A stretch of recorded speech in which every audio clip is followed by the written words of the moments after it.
Next tonight, Britain's biggest force has revealed the staggering cost of policing Just Stop Oil protests. In London, £7,729,086 were spent policing Just Stop Oil marches in the last 3 months alone. 23,597 police shifts were dedicated to the climate protesters.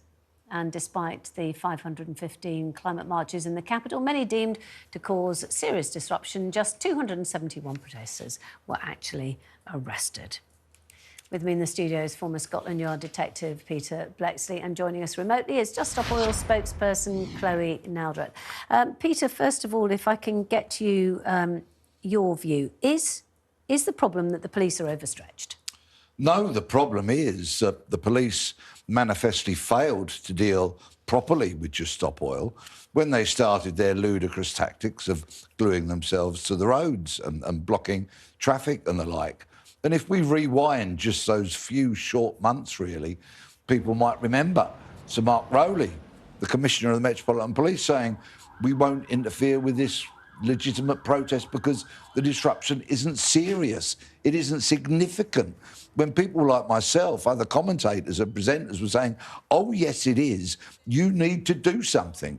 Well, the police failed the public back then, and only today Assistant Commissioner Matt Twist gave a media interview in which he said this slow walking now is serious, is significant, it is crime, and so we're going to deal with it. So to a certain extent, the police have themselves to blame for this situation.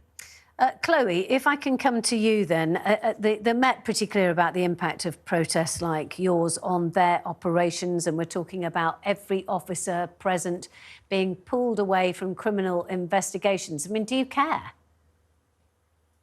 Well, thanks for having me on for this conversation this evening, Penny. So we've got to remember that protest is the cornerstone of our democracy.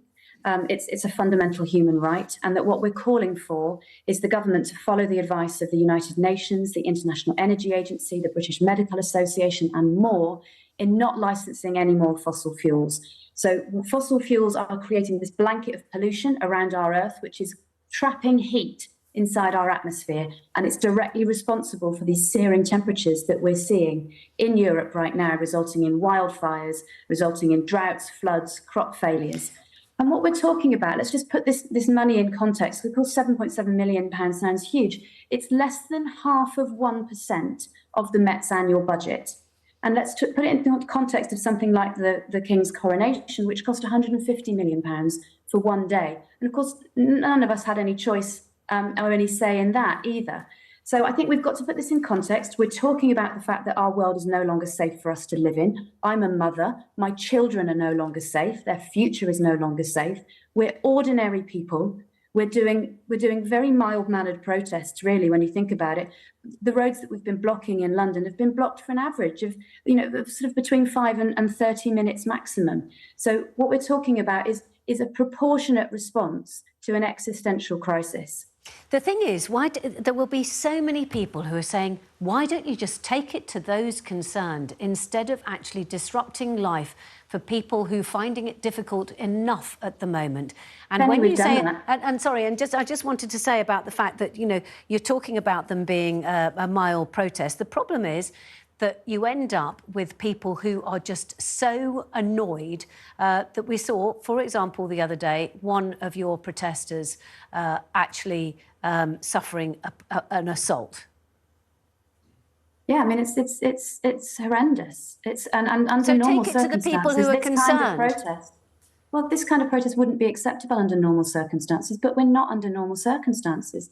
We've got to ask why peaceful people are taking this kind of non-violent action.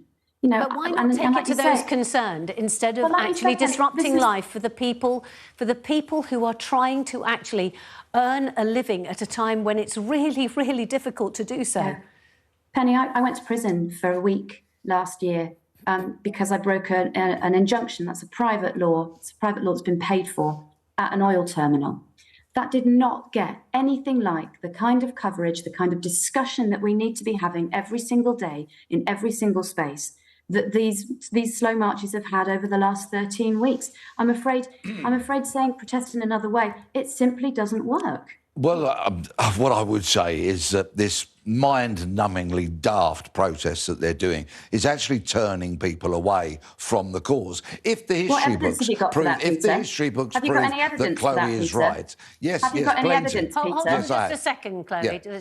Yeah, and we've seen members of the public irritated, trying to get to work, trying to get to hospital appointments, trying to get the kids to school. Numerous examples of people taking the law into their own hands, unwisely so, and dragging these protesters out of the road. And of course, that very unsavoury assault that you referred to last week. And we've seen other examples of milkshake being thrown over the protesters and them being kettled themselves. Their unpopularity is running rampant and they are turning people off their message. OK, Chloe, if I can come back to... No, actually, Chloe, all I was going to ask you as a question was, have you found evidence that your protests do work and that actually more people are coming onto your side of things? Yeah, of course. We've got people who are signing up to come to talks and to join slow marches all the time. There's a huge silent majority who really respect and admire what we're doing. And I know that because I'm told that by people all the time. We also know there was a YouGov poll not that long ago, which said that 85% of people in this country are really concerned about climate change. 75% of people want action to be taken. So, and we know that people are behind this demand to end oil and gas. They wouldn't be behind that if we weren't out doing what we're doing. Well, and to be perfectly honest, I don't care if we're not popular. What I care about is the government stopping oil and gas licences and the future safety of my children.